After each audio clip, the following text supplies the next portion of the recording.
About that.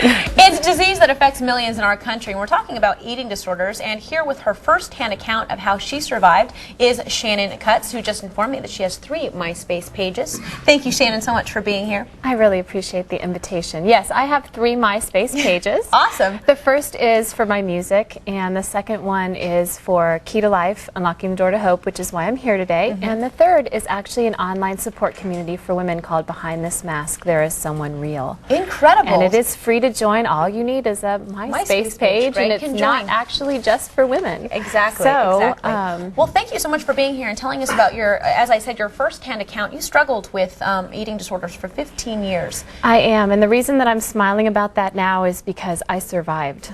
And we have a national epidemic sweeping the country right now. It is anorexia and bulimia. More people die from these diseases every year than breast cancer, and I am passionate about stopping it. Take us back to 15 years ago, or the time that your eating disorder started. How old were you, and what things were going on in your life do you think that triggered this eating disorder? It's a great question, because for me the triggers were all the classic signs and symptoms, the things that can cause eating disorders to develop.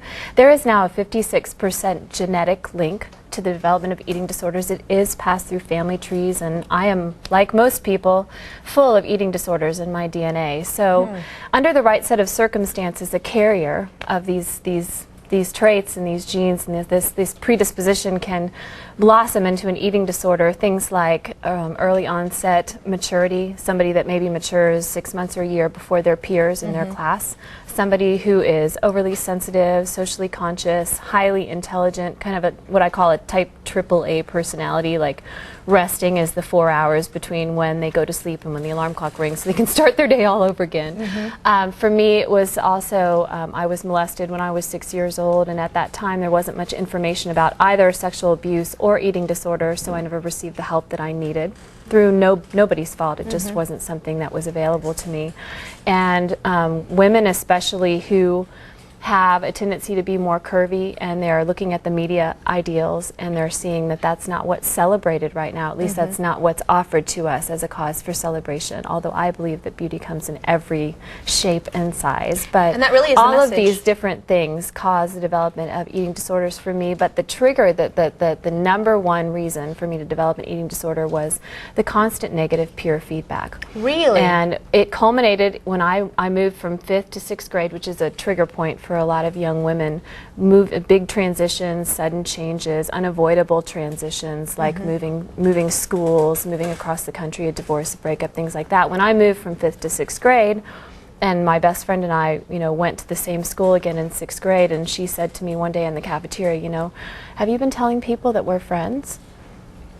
And I looked at her and I said, yeah. Where I thought we were friends? And friends? She said, well, we're in 6th grade now, we're in middle school, and I want to be popular, and you're just too fat to fit in the social circle that I want to belong to. Really? And even though she was whispering to me, I felt like all 500 students in that cafeteria had heard every word.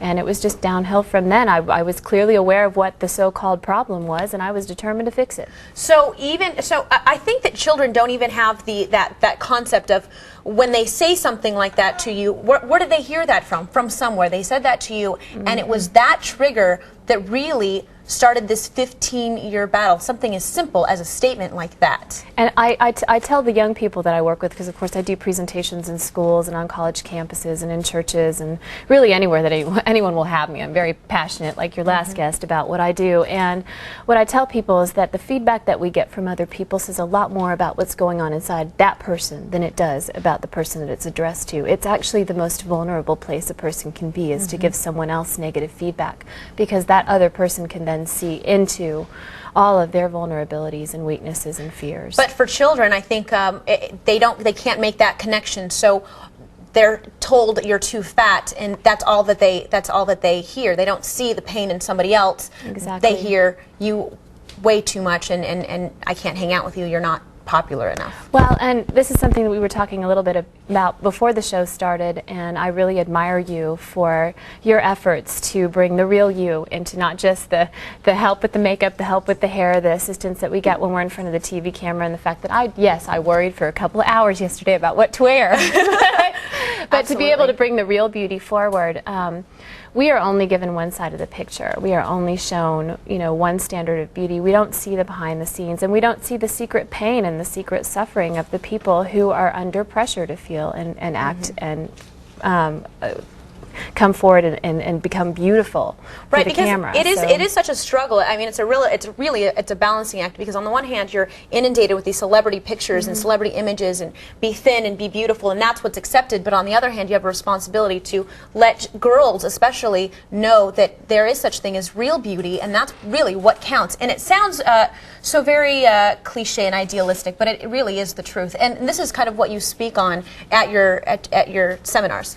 Well, here's the crux of the matter for me, and this is why I created Key to Life, Unlocking the Door to Hope, is because when I was sick, which was at age 11, when I started developing anorexia, it took 7 years before I actually heard the word anorexia nervosa associated with my set of symptoms, so I thought it was just me. And by then I was also starting to develop bulimia, which is common for girls with anorexia. Bulimia is something that, where you binge and you purge, and you can actually go out and you can eat and you can do things with your friends, and then you can just go and purge afterwards in secret. So a lot of anorexics develop bulimia as well. And I just thought it was me. I didn't hear the words. I didn't know anyone else who had an eating disorder. And I didn't have any role models that could tell me that, hey, you may be struggling with this, but you can get better. Absolutely. We're taking a look at some of the warning signs here that parents, anybody really, should pay attention to with their peers, with their children. And I found it really interesting. We were talking about when you had this disease, and you're obviously a survivor, there just wasn't the information out there. And now today, I think we've really brought it to the forefront of society. And there is a lot of information, including your website, KETolife.com. Yes. Thank you so much for being here and sharing your story with us. You're so welcome. Thank you very much. Bye. It's great. All right, everybody, after the break, we've got some George Clooney news for you and some highly anticipated movies debuted this past weekend. Find out who really got the last kiss at the box office. Meg's got that and more coming up in Daily Dish. Stay with us.